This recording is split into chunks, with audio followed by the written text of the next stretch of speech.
She looks just like her mom, so cute. Ken, overreacting a bit in front of his cousin's baby, adored the little one. Ah, so tiny and squishy, just like an angel. He poked the baby's cheeks, slipped his finger into the tiny hand, and even cuddled and nuzzled the baby's cheek. His actions were so loving, like those of a doting parent, that everyone present was taken aback. But I, observing Ken intently amidst this heartwarming scene, I knew exactly why he was so interested in someone else's child. Really? Looks just like you, huh? How does it feel to be a dad? Huh? My remark made my father-in-law's eyes go wide. Hey, what are you talking about? Are you out of your mind? That's the problem with failed nurses like you. Ken, unflustered, insulted me as usual. But I was no longer going to be swayed by Ken's words. It was time for me to get back at him for all the mockery he had thrown my way. My name is Sarah Johnson. I'm a 32-year-old nurse. I married Ken, a doctor in the town where I work, after dating him for 6 months, a year ago. Ken, 2 years older than me, works as a doctor in the clinic where I work. The clinic was founded by Ken's father, and his brother Harry also works as a doctor there. It seems like my father-in-law plans to let Ken take over the hospital, and he always discusses important management plans with him. My relationship with Ken started on the recommendation of my father-in-law. My father-in-law was then my boss. He asked me to seriously consider Ken, after I had expressed a desire to get married during a drinking session. Ken, being 31 at the time, probably seemed like a suitable partner to support the hospital in the future from his father's perspective. After some hesitation, I suggested to my father-in-law that I would consider dating Ken, starting with a dinner, regardless of any romantic interest. He happily set up the dinner, and I ended up dining alone with Ken. I had only had minimal interaction with Ken through work, and had always avoided non-work-related conversations with him, assuming doctors were always preoccupied with complex matters. However, Ken turned out to be more conversational than I thought. We found common ground in our interest in recent comics and novels, and Ken seemed delighted throughout our conversation. Later, Ken asked me out on a date, and we went to see a movie on a day the hospital was closed. Although not a man of many words, Ken seemed to think we clicked, and he confessed his feelings at the end of the day, leading to our swift start of a relationship. It wasn't a fiery romance. I thought being with Ken would ensure a secure future, and being in the same industry, we could understand each other's professional struggles, making us good partners. 6 months into our relationship, Ken and I tied the knot. We invited relatives, friends, and colleagues from the hospital to our grand wedding ceremony.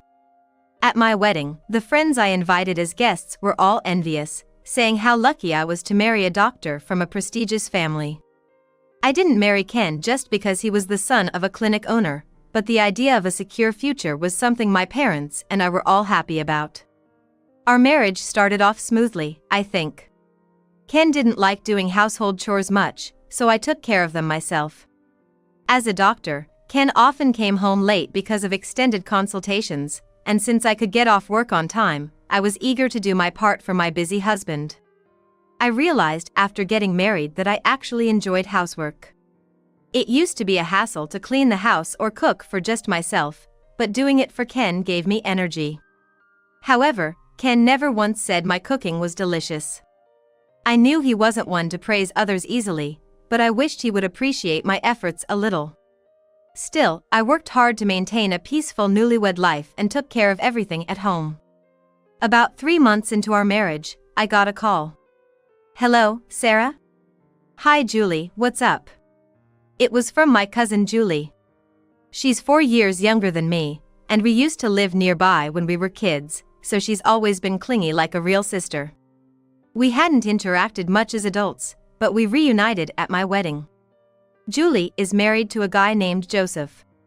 He is a brilliant lawyer. When I first met him, I thought he was exactly the kind of man Julie would choose. Julie is very beautiful and stood out even among the guests at my wedding. My friends kept whispering, "Who's that beauty?" When I told them she was my cousin, they were all surprised. I felt a bit miffed knowing they were shocked because I'm plain and average looking.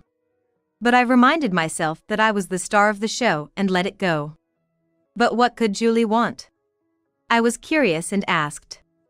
Actually, I'm looking for a hospital. Just a cold, but it's been dragging on and bothering me. You know, the clinic where Ken and you work? Can I come in for a checkup? A checkup? That's totally fine. I felt a bit let down, it was just that. Thanks. I'll drop by tomorrow then. She sounded too energetic for someone with a cold, and I wondered if she really had one or if something else was up. But at that time, I had no idea that this phone call would threaten our everyday life as a couple. True to her word, Julie came to the clinic the next day. She was dressed in a surprisingly short skirt for someone in her 30s, with a shoulder-bearing knit top. I wondered if it was okay for someone with a cold to be exposed to so much. It was a busy Monday morning, and she had to wait about an hour, but she didn't seem to mind, just playing with her phone. Finally, it was Julie's turn, and by then, it was almost lunchtime. The clinic was about to break for lunch, so I waited at the reception for the last appointment of the morning to finish. But no matter how long I waited, Julie didn't come out of the examination room. Wondering if something was wrong, I was about to ask Ken, who's a doctor, when Julie finally emerged. How did it go? Just a seasonal cold, glad it's nothing serious and that I just need cold medicine. She replied, paying for the visit. But I was puzzled. A 30-minute consultation for a simple cold? Usually, it takes like 5 minutes.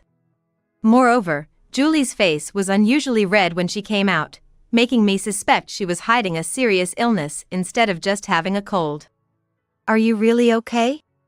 Your face is red. Oh, is it? The heating was a bit too high in there. Julie answered coolly and left, saying, "See you again, Sarah." That night, I brought up my concerns to Ken. Julie, my cousin, came in today. Her consultation seemed unusually long. Was there something wrong? Ken raised his eyebrows slightly. Nothing unusual, just a lot of questions about foods and strategies to combat a cold. That's why it took longer. Oh, I see. He said that nonchalantly, and returned to his room. I still wondered if 30 minutes was too long, but no matter how many questions I asked him, Ken did not like to talk about work at home. So I didn't press further. But my slight unease grew when Julie kept visiting the clinic. Insisting that she was still recovering from a cold, she continued to go to the hospital. She was willing to wait for a long time. On each visit, her consultation times were unusually long, sometimes lasting up to 40 minutes. We even scheduled her appointments right before lunch breaks. She agreed to this and didn't complain when patients who arrived later were seen first. After about 5 visits, I started to worry. Julie kept coming to the clinic, and her cold should have gotten better by now. If it wasn't healing, I thought about referring her to a larger hospital. Are you sure you're okay? If it's serious, I can ask the doctor to refer you to a bigger hospital, I suggested. Julie's face went pale at that. No need for referrals. I'm perfectly happy with the treatment here. Don't make a big deal out of it just because we're cousins. She snapped back. I was taken aback, speechless at her sudden outburst. She left briskly, saying, "See you next time." I was stunned and couldn't stop thinking about Julie all day. She must be hiding something. Keeping a secret from me. That's why she got so upset when I tried to delve a little into her private matters. I started to suspect Julie even more. And it was around this time that Ken's behavior began to change drastically. I used to handle all the household chores, but Ken started complaining about my housework. "Hey Sarah, aren't my dishes still dirty?" "Oh, really? Sorry, I'll rewash them right away." "Damn you for doing random housework." But he'd yell at me unnecessarily over a little bit of leftover grime on the cleaned dishes. Do you really need to get that mad? Shut up. What's this? A nurse talking back to a doctor? I was shocked to hear him bring up our professions in a household argument. He never liked discussing work at home. And now he was using his status as a doctor against me? I wanted to argue back, but Ken's sudden coldness was baffling. I thought it was just a bad day and decided not to retaliate further. But Ken's foul mood wasn't just for a day. He complained about the cleanliness of rooms and bathrooms I'd cleaned, called the food I made disgusting, and criticized the laundry for being wrinkled. When I suggested he could do it himself if he was so dissatisfied, he belittled me for being a nurse. The more I argued, the more it seemed to hurt my dignity, so I stopped responding. Ken's behavior continued, with constant complaints whenever he saw me. It hadn't even been a year since our marriage. What had changed? I couldn't think of anything I'd done to upset him. Maybe. Then it hit me. What if my suspicion was true? The thought sent chills down my spine. I couldn't just ignore Ken's behavior. I decided to start a specific action the next day. It was around this time that Julie called to say she was pregnant. Congratulations! That's great news. Yeah. I'll let everyone know when the baby is born. I was more excited by the happy news from Julie. Despite being pregnant, Julie kept coming to our clinic, saying I still felt unwell, instead of going to an obstetrician. And strangely, around this time, Ken's consultation times with other patients became excessively long. Especially, the consultation times for elderly patients became excessively long, causing the reception area to be overcrowded with waiting patients. Patients complained about the excessively long wait times, and once, my father-in-law, who was the chairman, had to reprimand Ken about it. Ken insisted he was just providing appropriate mental care and coldly said that if anyone had complaints, they could go to another hospital. I thought he was being too harsh, but given his recent behavior, I felt confronting him about his work might only aggravate him further. So, I decided to leave the matter of his consultation times to his father. About 8 months since our marital harmony began to falter, I received news from Julie that she had given birth. For some reason, Ken seemed genuinely happy about Julie's baby. I wanted to make a sarcastic comment about how he never smiles around me but seems happy about someone else's child. Isn't that great? I can't wait to meet the baby, Ken said, unusually excited. I suggested, once things settle down, let's visit. We can invite my parents and your parents too. Let's all celebrate together. That's a great idea. Oh, I can't wait to meet the baby, Ken said, showing more emotion than usual. I watched him with a cold feeling.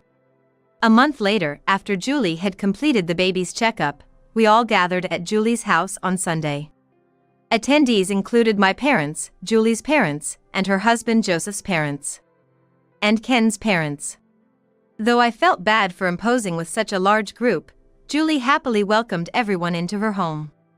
Sorry, Joseph, for bringing everyone over like this. No, thank you for coming. After exchanging meaningful greetings with Joseph, we all gathered around the baby and prepared to eat. Throughout the meal prep, Ken kept looking at the baby. Once everyone started eating, he was the only one constantly distracted by the baby. The baby girl was tiny with chubby cheeks, undeniably adorable. Everyone looked at her with melting smiles, but Ken seemed exceptionally drawn to her. Wow, she's so light and soft, he exclaimed, picking up the baby without asking Julie or Joseph. I was nervous that Ken might drop her since she was still so small. Joseph seemed concerned too, watching Ken closely. Julie, on the other hand, didn't seem to mind and let Ken hold the baby. She looks just like her mom, so cute. Ken cooed over the baby, showing an exaggerated affection. Ah, so tiny and squishy, like an angel, he said, poking her cheeks and nuzzling her. His affectionate gestures were so parental that everyone was taken aback. But I was intently observing Ken amidst this charming scene. I knew exactly why he was so interested in someone else's child. Really? She looks just like you, doesn't she? How does it feel to be a dad? Huh? My comment made my father-in-law widen his eyes. Hey, what are you talking about? Are you out of your mind? That's the problem with incompetent nurses. Ken insulted me as usual, without any sign of panic. His tone was a stark contrast to the affection he had shown the baby, and everyone except Julie and me seemed shocked by his demeaning words. I was done being swayed by Ken's arguments. It was time to settle the score for all the times he had belittled me. Excuse me, but calling someone a failure is quite an offense. The real failure of a doctor here is you. I retorted strongly, and Ken's eyes widened in surprise. The relatives froze as an unexpected marital argument unfolded. Only Joseph and I, who had discussed this matter beforehand, watched Ken with a firm stance. What? Seriously, what's your problem? You're the one who started this. Ken retorted defensively, his agitation apparent. Seeing his reaction, I was sure of my suspicions. No. You're the one who was dishonest first. That baby, it's not really Joseph's, is it? It's your child, right?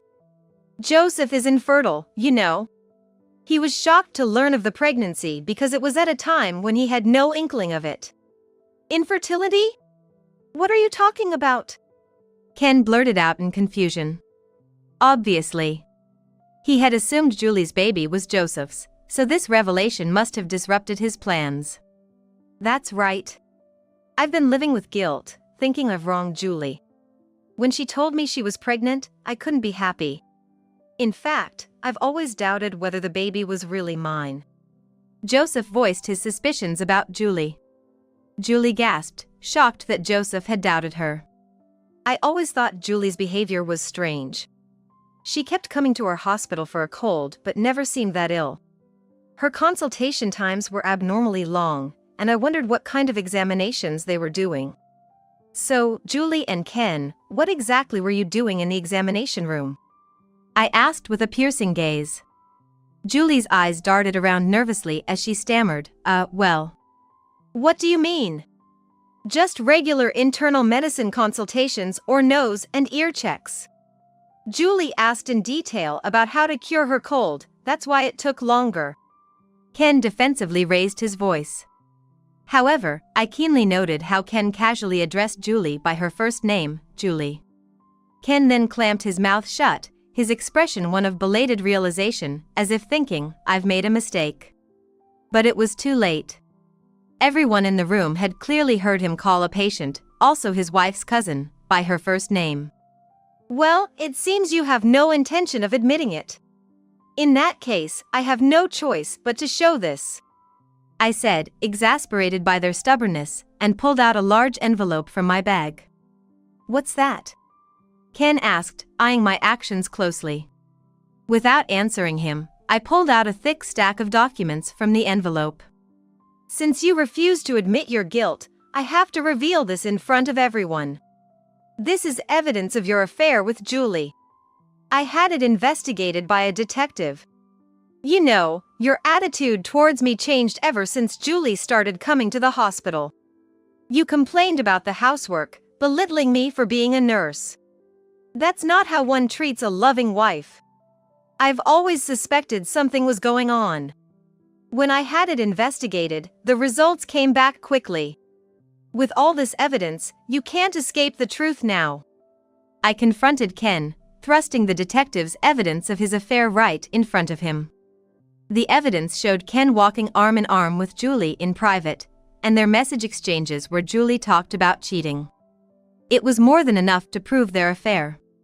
Unaware that I had hired a detective for an infidelity investigation, Ken was shocked by the evidence. Julie, too, turned pale and threw the documents in disbelief, saying, "What's that?" The relatives had complex expressions, looking at the two. Especially my in-laws, who were furious, clenching their fists. What on earth are you doing? Ken! How could you do this? And with Sarah's cousin, of all people. It's disgraceful. Abusing your position to sneak around with a patient, don't you have any shame as a doctor? It seemed the most unforgivable thing for my father-in-law was not just Ken's affair, but that he had engaged in such a relationship with a patient in the sacred workplace of a hospital. Ken, confronted with his parents' visible anger, was at a loss for words. Just when I thought Ken might even prostrate himself right there, the words he uttered after a moment were unbelievably shocking. What? What are you talking about? Are you saying this is my fault? Look, I had no choice but to go along with Julie because she came on to me. She used the fact that I couldn't dismiss a patient's request. So, it's not my fault. Blame Julie. Watching Ken prioritize his self-preservation over apologizing to me or Joseph sent shivers down my spine. His attempt to pin everything on Julie was just another sign of his terrible character. Betrayed, Julie was stunned. When I heard Ken's line, I opened my mouth in surprise. What are you saying? Sure, I thought you were nice at Sarah's wedding. I deliberately went to your hospital just to see you. But who was it that quickly turned the feelings toward me? You preferred a younger, prettier woman like me over plain Sarah, didn't you? You even said your marriage to Sarah was forced by your father, and you wished you had married someone beautiful like me. I fell for you because no one else said such things to me. Joseph was always busy with work and didn't pay much attention to me. So why betray me now? Julie screamed, revealing her true feelings. Shut up. You were just too pushy. It was just a momentary lapse in judgment. Ken retorted, but it was obvious he had feelings for Julie, especially from the way he had adoringly looked at their child earlier. Unable to watch this chaos any longer, I exchanged glances with Joseph and my in-laws. Julie, how much do you think I cared about you and worked? I admit it was wrong of me not to pay more attention to you. I am sorry. But meeting another man behind my back, isn't that unfair? If you were unhappy, you should have told me directly. I was handling a big case, and once it was successful, I planned to take you on a trip. But you trampled on all my efforts without even admitting your wrongdoing. Joseph said calmly but firmly. But his arguments were so irrefutably logical that Julie was left speechless, uttering only a stifled. He must present his opinions in such a clear and logical manner even in his work as a lawyer. Just from the brief conversation, it was made clear to me that he is an outstanding lawyer. You dare to talk back to me? Julie trembled, her gaze darting around, clearly aware that she had committed adultery. Enough. I'm tired of your excuses. Ken, you're fired from the hospital. I'm rescinding the offer for you to take over. Harry will succeed me. My father-in-law declared, glaring at Ken. Ken, who never expected his affair to cost him his job and future as the clinic's director, was stunned and speechless. What do you mean? Ken stammered, shaking. I know everything. You were overcharging elderly patients for unnecessary consultations and even swindling money during examinations. I found out everything yesterday. My father-in-law revealed, shocking everyone present. It made sense now. Ken's unusually long consultations with elderly patients were due to this deceitful scheme. It's exactly the sort of thing Ken would think of. Why did you?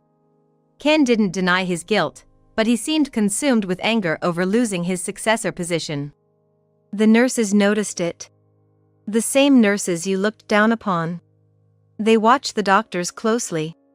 Thanks to them, I was able to notice a serious issue that I had missed because I was too busy. My father-in-law said, smiling kindly at me. Ah. I see. He was protecting me. He was angry seeing me ridiculed by Ken. Realizing this, I felt tears welling up. So, that's it. We're cutting ties with you. Don't ever cross our threshold again. And if you cause any trouble for Sarah or Harry, I won't forgive you. Now, get out. My father-in-law bellowed, his roar echoing like a warlord from a historical TV program, causing all of us to tremble. Ken was clearly the most shocked person. He screamed and fled from the scene. Left behind, Julie looked uncomfortable, but her parents began scolding her, which was a relief for both Joseph and me. I'm so sorry. Julie apologized to me and Joseph, but our resentment had already faded into cold indifference. That day ended with Julie getting a scolding a lot from her parents, and we all dispersed in a heavy atmosphere. Since then, Joseph and I have separated from our respective partners, and Ken and Julie remarried. Ken lost his position as the successor and Julie faced a life of poverty.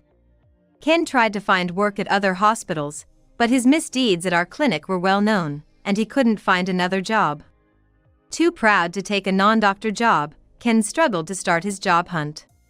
Julie, busy with childcare, couldn't work, and their constant fights over the lack of income were heard of. They might end up divorcing, I thought. Later, I learned Ken had married me reluctantly, at his father's insistence.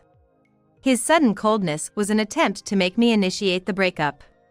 Knowing Ken's current hellish situation, I couldn't help but feel it served him right. Joseph and I received property division, leaving the couple mired in debt. I wonder how they plan to live from now on. Julie must have dreamed of a wealthy life by marrying Ken, the expected clinic director. But now, her dreams dashed, I can only imagine her despair. But I don't sympathize. If she had stayed with Joseph, she would have had a much happier life. Choosing Ken was her decision. And she should suffer the consequences. Meanwhile, I continue to work as a nurse at my former father-in-law's clinic. The clinic directorship has passed to Ken's brother, Harry, bringing back a vibrant atmosphere. Despite losing trust due to Ken's crimes, we refunded the overcharged fees and regained our patients' trust through my father-in-law and Harry's careful management. Firing Ken turned out to be a good decision. On a personal note, I've grown close to Joseph. As two people who suffered similar fates, we found a lot in common. Joseph continued his work as a successful lawyer, never short of clients. Seeing him dedicated to his work inspires me to do my best too. Perhaps there's a future for Joseph and me, a bond formed through shared adversity. Life is unpredictable. Work, love, I plan to enjoy and give my best to what's in front of me.